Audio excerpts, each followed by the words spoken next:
ورحمۃ اللہ وبرکاتہ۔ نحمده ونصلي ونسلم على رسوله النبي الحنين المكين الرؤوف الرحيم، اما بعد فاعوذ بالله من الشيطان الرجيم، بسم الله الرحمن الرحيم، فاذكروني اذكركم واشكروا لي ولا تكفرون، صدق الله العظيم، والصلاة والسلام على اشرف الانبياء والمرسلين وعلى آلہ وصحبہ وعلماء امتہ وصلحاء ملتہ۔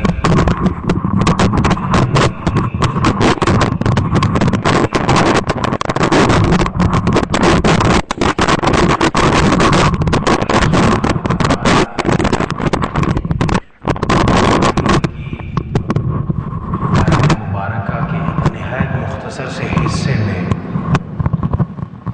اپنے بندوں کی عزت افزائی فرمائی ہے اور ان کو اپنے قریب آنے کے لیے اتنا بڑا رستہ، اتنا بڑا انعام پیش کیا ہے کہ اگر انسان سوچے تو یقیناً اس کا دل باغ باغ ہو جاتا ہے۔ دنیا کا یہ قاعدہ اور دستور ہے، اگر کسی صوبے کا گورنر، ملک کا صدر، وزیر اعظم آپ کا نام خوشی کے ساتھ کسی انعام کے غرض سے یا آپ کی محنت، آپ کی کاوش کے صلے میں ایک مرتبہ بھی اپنے زبان سے ادا کر لے تو آپ خوشی سے پھولے نہیں سماتے۔ انسان یہ سمجھتا ہے کہ اتنے بڑے آدمی نے میرے بارے میں یہ ریمارکس دیے ہیں اور یہ جو میرے تعریف کی گئی ہے، میری توصیف بیان کی گئی ہے، تو اس کا مطلب یہ ہے کہ شاید واقعتاً مجھ میں وہ ساری خوبیاں اور سارے اوصاف پائے جاتے ہیں۔ انسان اپنے مزاج سے مجبور ہو کر کے ایک دو نہیں ہزاروں لوگوں کو وہ بتلاتا ہے۔ ایسی تعریفی جو جملے ہوتے ہیں ان کو باقاعدہ تحریر کر کے اپنے پاس لکھا جاتا ہے، اخبار میں چھپ جائیں تو ان کی فوٹو کاپیز بنوا کر کے رکھی جاتی ہیں۔ اللہ تعالیٰ جو ہمارے وہم و گمان سے ماورا ہے اور رب دنیا نہیں ہے، رب کائنات نہیں ہے، بلکہ رب العالمین ہے، ان کائناتوں کا بھی رب ہے جو انسان کے علم سے، انسان کے مشاہدے سے، انسان کے تجربات سے ماورا کی دنیایں ہیں، ان سب کا وہ رب حقیقی ہے۔ اللہ تعالیٰ ارشاد فرماتا ہے اپنے بندوں کے لیے کہ فَاذْكُرُونِي أَذْكُرْكُمْ وَاشْكُرُوا لِي وَلَا تَكْفُرُونَ، اے میرے بندے تو مجھے یاد کر، میں اس کے بدلے کے طور پر تجھے اس سے زیادہ بہتر طریقے سے یاد کروں گا۔ اور انسان کیا یاد کر سکتا ہے؟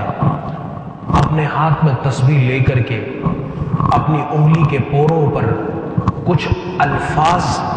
مسنونہ و معصورہ پڑھ کر کے یا اللہ کے حضور اپنی چھوٹی موٹی عبادت کو پیش کر کے جب بندہ اللہ کو یاد کرتا ہے تو اس کے دنیاوی مدت کا جو عرصہ ہے، دنیاوی حیات کا جو عرصہ ہے، وہ 60-70 برس پر محیط یہ عرصہ ہے۔ رب کو یاد اتنے سے مختصر سے عرصے میں کرنے والا بندہ، اللہ تعالیٰ اس کو اس انعام سے نوازتا ہے کہ رب تعالیٰ قیامت تک اپنے اس بندے کو اعزاز، اکرام اور عزت افزائی کے ساتھ اس کا نام لیتا رہتا ہے اور لوگوں کی زبانوں سے اپنے ایسے محبوب بندے کا نام جاری کروا دیتا ہے۔ اس لیے اللہ سبحانہ و تعالیٰ فرماتا ہے کہ فَاذْكُرُونِي أَذْكُرْكُمْ، تم مجھے یاد کرو میں تمہیں یاد کروں گا، تم مجھ سے مانگو میں تمہیں دوں گا، تم مجھ سے سوال کرو میں تمہارے سوال کے جواب کو سنوں گا بھی، اور سننے کے بعد جو تم مجھ سے سوال کر رہے ہو اس کے مطابق بلکہ اس سے بڑھ کر کے تمہیں عطا بھی کروں گا۔ اس لیے جب کوئی بندہ سچے دل سے اللہ کے حضور مانگتا ہے، ہمارے ساتھ بڑا مسئلہ یہ ہے، انسانوں کی عمومی جو نوعیت ہے وہ یہی ہے کہ وہ اللہ سے مانگتے ہیں لیکن مانگنے میں کوئی اخلاص نہیں۔ ہم نوکری کہیں پر مانگنے کے لیے جائیں، اپنے کسی عزیز کے لیے سفارش کرنے کے لیے جائیں تو اتنے اخلاص کے ساتھ، اتنی کمٹمنٹ کے ساتھ ہم جا کر کے وقت لیتے ہیں اور سامنے بیٹھ کر کے جو متعلقہ شخص ہوتا ہے اس کی خدمت میں پورا اپنا عریضہ پیش کرتے ہیں، اور وہ کہہ دے تو تحریری صورت میں بھی اس کے سامنے اپنی عرضداشت کو پیش کر دیتے ہیں اور کوشش کرتے ہیں کہ یہ کام کسی طور پر ہو جائے۔ لیکن جب اللہ سے مانگنے کی بات آتی ہے تو یہاں تک کہ بیماریوں میں بھی ہمارے جو دعا ہے وہ صرف لو کے زبان پر رہتی ہے، دل سے کبھی دعا نکل نہیں پاتی۔ حجاج بن یوسف الثقفی نہایت ظالم حکمران تھا۔ مورخین نے لکھا کہ 1,00,000 بندوں کو اس نے اپنے ہاتھ سے، اپنی تلوار سے ان کی گردنوں کو اڑا دیا، اور امویوں نے اپنے خلاف ہونے والی بغاوتوں کے استئصال کے لیے اس حجاج کو کوفہ کا گورنر بنایا، کیونکہ عربی میں مشہور کہاوت اس زمانے میں تھی کہ الکوفی لا یوفی، جو کوفے کا رہنے والا ہے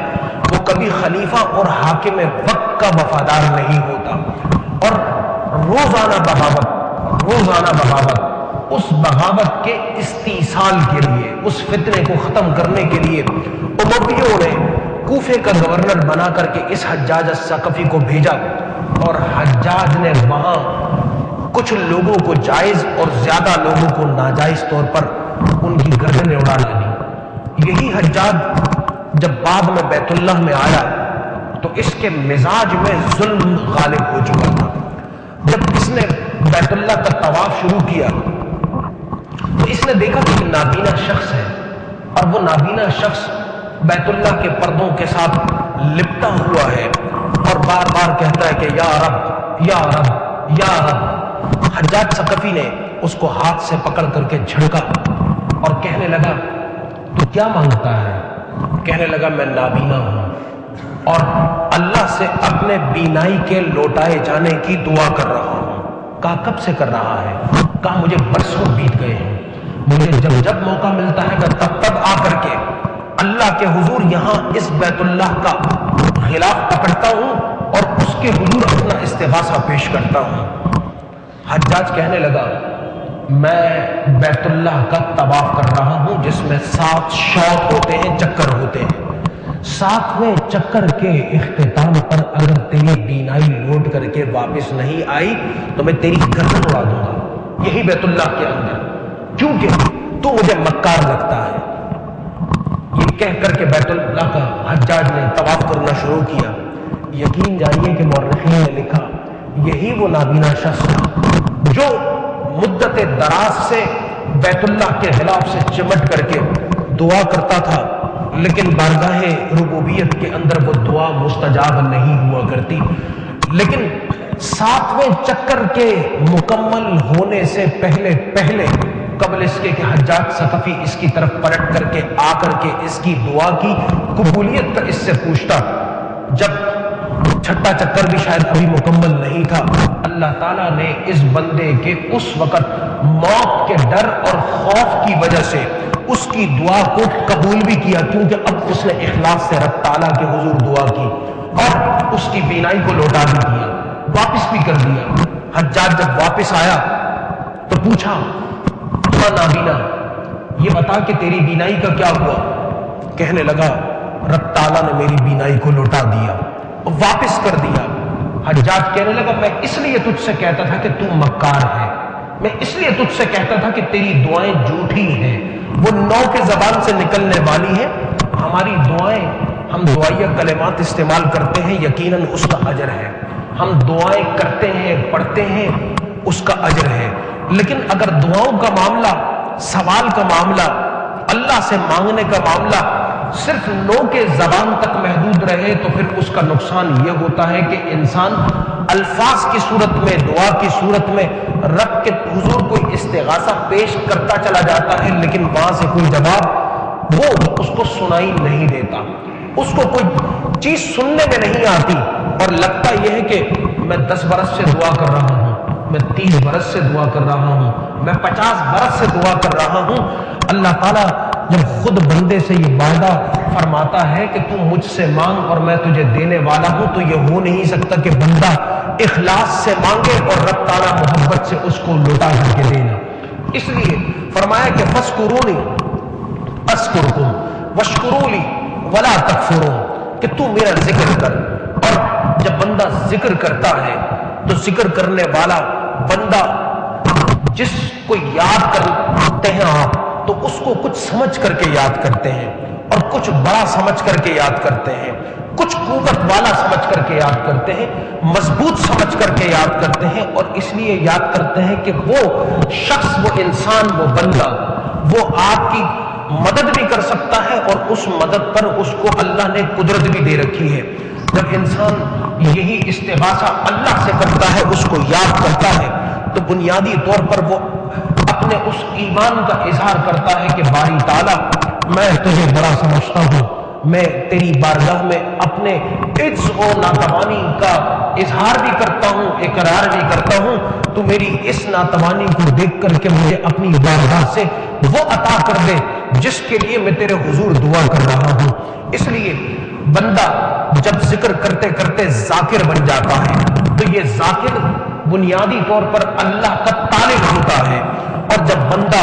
اللہ کا سچا طلبگار بن جاتا ہے، اللہ کا سچا چاہنے والا بن جاتا ہے، تو وہ دن دور نہیں ہوتا کہ اللہ تعالیٰ اس کو طالب کی حیثیت سے نکال کر کے اپنا مطلوب بنا دیتے ہیں، اپنا محبوب بنا دیتے ہیں۔ پہلے وہ محب ہوتا ہے، اللہ سے محبت کرنے والا، اور اب اللہ تعالیٰ اس سے خود محبت کرنے والا بن جاتا ہے۔ یہ طول و عرض میں دنیا کے ہر جغرافیے میں آپ کو جو اللہ کے نیک بندوں کے مزارات نظر آتے ہیں، ان کی درگاہیں نظر آتی ہیں، ان کی بارگاہیں نظر آتی ہیں، ان کی خانقاہیں نظر آتی ہیں، یہ اس بات کی بہت بڑی نشانی ہے کہ اللہ کے حضور ان ذکر کرنے والوں نے ایسا ذکر کیا کہ ذاکر ہونے کی حیثیت سے اللہ تعالیٰ نے ان کو ہمیشہ کے لیے اپنی بارگاہ اور لوگوں کی زبان اور دل پر مذکور کر دیا ہے۔ جب بھی بندے کسی نیک بندے کا اب ذکر کریں گے تو ان لوگوں کا نام لیے بغیر کبھی اللہ کا ذکر مکمل نہیں ہو سکے گا، اور وجہ اس کی یہ ہے کہ آپ ذکر لاکھ کریں، آپ لاکھ مرتبہ چاہیں کہ آپ اللہ تعالیٰ کو دوام کے ساتھ یاد کریں، یہ دوام انسان کو نصیب ہو نہیں سکتا جب تک ان اللہ کے محبین کے ساتھ آپ اپنے آپ کو جوڑ نہ دیں۔ اسلام بنیادی طور پر اپنے ماننے والوں کو حوصلہ دیتا ہے، آرزو دیتا ہے کہ وہ اللہ کی بارگاہ میں امید رکھا کرے، اور اسی لیے آقا کریم صلی اللہ علیہ وسلم نے ارشاد فرمایا کہ الایمان بین الرجاء والخوف، کہ ایمان امید اور خوف کی درمیانی حالت کا نام ہے۔ جب آپ اس درمیانی حالت میں آتے ہیں، یہ درمیانی حالت کیا ہے؟ ایک طرف تو آپ کو اس بات کا خوف ہے کہ میری کوئی بھی عبادت اور میرا کوئی بھی عمل وہ ہو سکتا ہے کہ اللہ نامقبول فرما کر کے اس کے عوض میں مجھے پکڑ لے، اور امید اس بات پر ہوتی ہے کہ اللہ تعالیٰ فضل فرمانے والا ہے، کرم فرمانے والا ہے، بندگی کی حیثیت سے میری تمام تر ناقص عبادات کے باوجود بھی وہ مجھ پر یہ کرم ضرور فرما دے گا کہ وہ میرے ان ناقص عبادات کو بھی اپنی بارگاہ میں کامل بنا کر کے اور سیئات کو حسنات میں بدل کر کے مجھے واپس لوٹا دے گا۔ جب یہ ہے وہ ایمان جو رجا اور خوف، امید اور خوف کے مابین رہتا ہے، لیکن بڑی حیرانگی کی بات ہے اور بڑے افسوس کی بات ہے کہ آپ کئی جگہ پر مذاکروں میں یہ بات سنیں گے، ایک شخص ہے، وہ صحافی ہے، وہ دانشور ہے، وہ فلسفی ہے، وہ دنیا کے کسی ٹریڈز اور پروفیشن سے تعلق رکھتا ہے، سیاستدان ہے، لیکن وہ دھڑلے سے اگر یہ بات کہتا کہ مجھے یقین ہے کہ اللہ تعالیٰ مجھے جنت میں داخل کر دے گا، تو یقین ایمان کا نام ہے، اور یہ ایمان اور یقین صرف بشارت کے عوض میں ملتا ہے کہ اللہ کی بارگاہ سے آپ کو کوئی بشارت دے دی گئی ہے، آپ کو بتلا دیا گیا ہے کہ اب آپ کی ساری خطاؤں کے اوپر ہم نے اپنے طور سے توبہ کی جھاڑو پھیر کر کے آپ کو پاک اور صاف کر کے جنت میں داخل کر دیا۔ یہ بڑی جرت کی بات ہے۔ انسان اللہ کی ذات سے امید رکھے اور جس طرح رب تعالیٰ کی ذات سے امید رکھتا ہے، حدیث میں آتا ہے کہ انا عند ظن عبدی بی، او کما قال علیہ الصلوۃ والسلام، یہ حدیث قدسی ہے۔ آقا علیہ الصلوۃ والسلام نے فرمایا کہ رب تعالیٰ ارشاد فرماتا ہے کہ میں بندے سے اس کے گمان کے مطابق قریب ہوتا ہوں، جس طرح وہ مجھ سے گمان کرتا ہے میں ویسے ہی اس کو عطا کرتا ہوں، جس طرح وہ مجھ سے چاہتا ہے میں اس کو ویسے ہی دیتا ہوں۔ لیکن یقین کی بات کر لینا یہ بڑی جرت کی بات ہے۔ حضور شیخ عبد القادر جیلانی رحمت اللہ تعالی علیہ، آپ کا عالم دیکھیں کہ زندگی کے شب و روز آپ نے اللہ کی یاد میں، علم کی تحصیل میں، اللہ کی محبت میں اور اس کی خشیت میں گزارے۔ یہ وہ ہستی ہیں کہ جن کی زندگی کا کوئی لمحہ اللہ سے غفلت میں کبھی ضائع نہیں ہوا، لیکن اس کے باوجود سننے والوں نے سنا کہ حضور شیخ عبد القادر جیلانی محبوب سبحانی رحمت اللہ تعالی علیہ رضی اللہ تعالی عنہ بارگاہ الہی میں اپنے دست دعا کو بلند کیے ہوئے ہیں اور رب تعالیٰ کے حضور استغاثہ فرما رہے ہیں کہ باری تعالیٰ، اے باری تعالیٰ تو مجھے یہ توفیق دے کہ میں اپنی جان جو تیری عطا ہے اور اپنا مال جو تیری نعمت ہے میرے پاس، میں اس کو تیری راہ میں ویسے خرچ کر دوں جس طرح تیری چاہت ہے۔ حالانکہ وہ ہستی ہے کہ دن اور رات آپ کا مال، آپ کا علم، آپ کا حلقہ احباب، وہ اللہ کی رضا کے ماں سوا کوئی وقت گزرتا نہیں تھا، لیکن اس کے باوجود وہ اللہ کی بارگاہ ہے کس قدر اپنی اس خشیت والی کیفیت کا مظاہرہ کر رہے ہیں کہ کسی بزرگ نے لکھا کہ ہم نے دیکھا کہ بیت اللہ کے پردوں کے ساتھ کوئی شخص لپٹا ہوا ہے، اس کا چہرہ بیت اللہ کے پردوں میں چھپا ہوا ہے اور مستقل سسکیاں ہیں، آنسو بہ رہے ہیں۔ کہا کہ کافی دیر ہو گئی، ہم منتظر رہے اور اس کے بعد جب ہم نے دیکھا تو دیکھا کہ حضور غوث العظم جیلانی رحمت اللہ تعالی علیہ، یہ آپ کی ہستی اور آپ دعا کیا کر رہے ہیں کہ اے باری تعالیٰ قیامت کے دن مجھے نابینا کر کے اٹھانا، کیونکہ میں اپنے اعمال کی وجہ سے لوگوں کا سامنا کرنے کی سکت نہیں رکھتا۔ ہم 5 نمازیں پڑھ لیں تو ہمیں نعوذ باللہ یہ یقین ہو جاتا ہے کہ ہم نے اپنے ذمے کے تمام حقوق و فرائض کو ادا کر دیا، ہم نے اپنے سارے واجبات اس کو مکمل کر لیا ہے، پورا کر لیا ہے۔ اب ہمارے ذمے نہ رب کا حق ہے، نہ اس کے بندوں کا حق ہے اور نہ کسی اور کا حق ہے۔ قرآن کریم نے کہا کہ تلک بامانیہم، کہ یہ تو ان کی صرف خام خیالیاں ہیں۔ جتنے بھی یہود تھے، یہ یہود حضور صلی اللہ علیہ وسلم کی بارگاہ میں حاضر ہو کر کے کہتے تھے کہ جتنے یہودی ہیں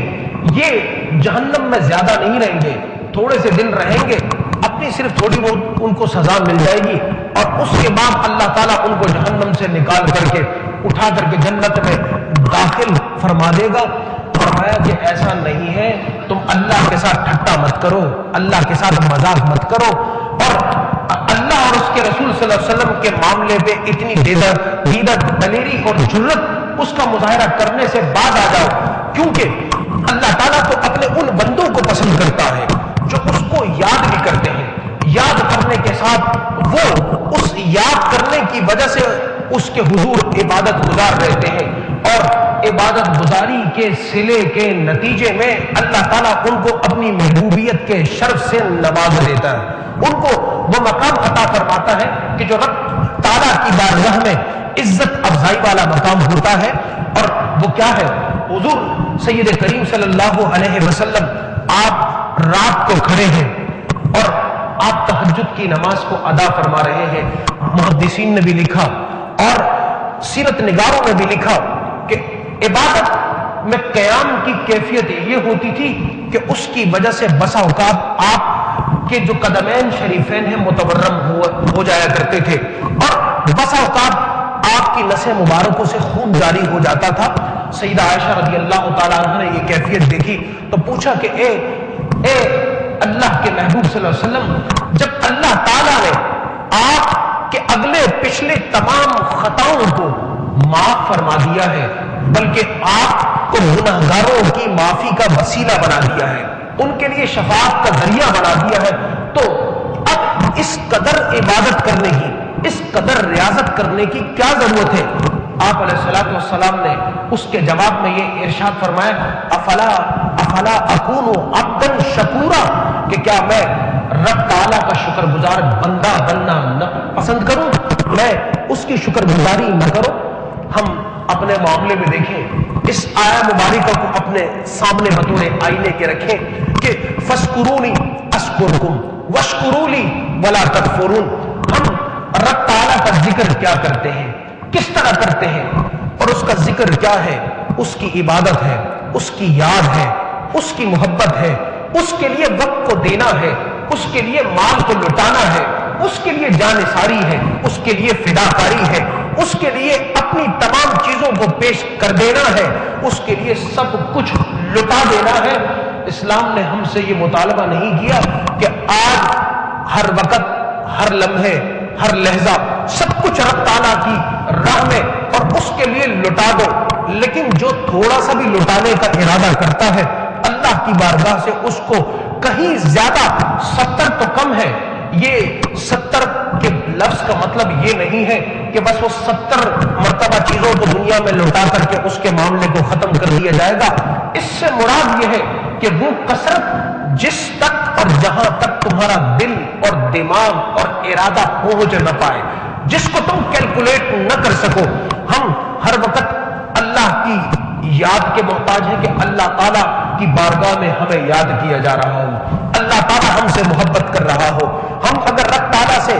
محبت کے خوگر ہیں اور چاہیں کہ رب تعالیٰ ہم سے محبت کرے، رب تعالیٰ ہماری باتوں کو سنے، رب تعالیٰ ہمارے مطالبات کو، جن کو ہم ڈیمانڈز کہتے ہیں، وہ اس بات پر مجبور نہیں کہ وہ سنے، لیکن وہ بندے جن کے لیے قرآن نے کہا کہ والذین آمنوا اشد حبا للہ، کہ وہ لوگ جو ایمان میں کامل ہیں وہ اللہ سے سب سے بڑھ کر کے محبت کرتے ہیں، سب سے زیادہ چاہت کے ساتھ محبت کرتے ہیں۔ ان کی محبت کا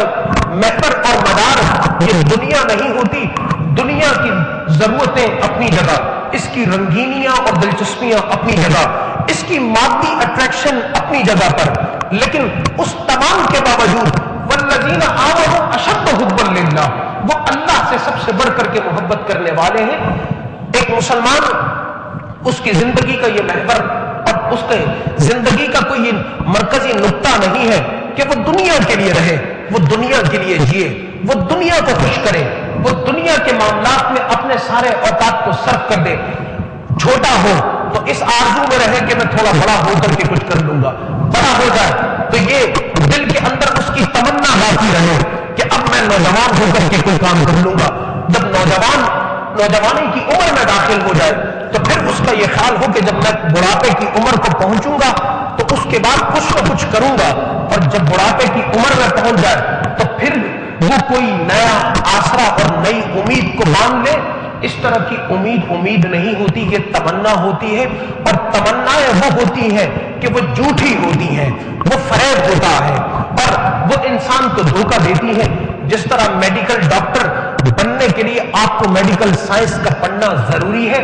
صرف خواہش اور تمناؤں کی بنیاد پر ڈاکٹر نہیں بنا جا سکتا۔ آپ چارٹرڈ اکاؤنٹنٹ بننا چاہیں تو صرف تمنائیں لے کر کے اس کے ذریعے سے چارٹرڈ اکاؤنٹنسی کے تمام کورسز کو کلیئر آپ نہیں کر سکتے۔ تمناؤں کی بنیاد پر آپ کہیں پر باغ نہیں اگا سکتے، کسی گھر میں شگوفے نہیں کھلا سکتے، اس کے لیے محنت کرنا پڑتی ہے۔ اور جب انسان محنت کرتا ہے تو یہ جو کچھ وہ چاہتا ہے اللہ تعالیٰ اس کے حصول کے لیے راہوں کو آسان فرما دیتا ہے۔ اور اسی طرح جب بندہ اللہ کی طرف چلنے لگتا ہے تو قرآن کہتا ہے کہ والذین جاہدوا فینا